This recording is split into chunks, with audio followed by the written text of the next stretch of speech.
એક મિનિટ એ તમારું નામ શું, ફોન આવ્યો હતો, કઈ રીતનું આખું? મારું નામ મોસીમભાઈ ફુરુરવાલા છે. મારું કામ છે મશીન ભાડે આપવાનું અને ડિમોલિશનનું કામકાજ છે. કઈ નહીં, ત્યાં મને ફોન આવ્યો કે ભાઈ મને મશીન ભાડેથી જોયું છે. તો મેં કીધું કઈ નહીં, મળી જશે. મેં પૂછ્યું કે ભાઈ કઈ બાજુ મોકલવાનું છે, કોનું કામ છે? તો બોલે અમને પણ ખબર નથી.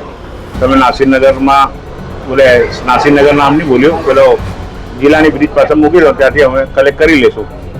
સારું.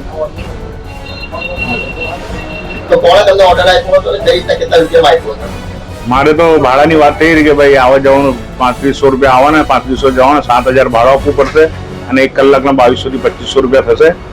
એક દિવસનો એટલે જેટલા કલાક ચાલે એટલા કલાકના પૈસા લેવાના. મને શ્રીરામ એજન્સીના માલિક છે તેજુભાઈ કરીને, તેજુભાઈ રાજપુરે, એનો ફોન આવ્યો, એ બોલાવેલું અને મેં મશીન એમના કહેના પર મોકલાવેલું. શું કામ કરે છે તેજુભાઈ રાજપુરે?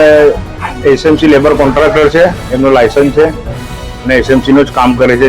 જર્જરી મકાન તૂટી જાય છે કે કંઈ પણ લેબરની જરૂર પડે તો એસએમસીને લેબર પહોંચાડે છે. શું લાગે ડિમોલેશન થયું એના વિશે શું કહેશો? ડિમોલેશન જે થયું છે બધાની સામે જ છે. ખોટું થયું છે, ગરીબોને હાથે અન્યાય થયું છે. એ લોકોને ઘર મળી જાય ને એ લોકોનું જે પણ માંગ છે માંગ પૂરી કરી દેવું છે તો સારું છે. ક્યારે જોયું કે આટલું મોટું ડિમોલેશન આ રીતના થયું હોય? ના, મેં પહેલી વાર જોયું આવું ભૂતિયા ડિમોલેશન.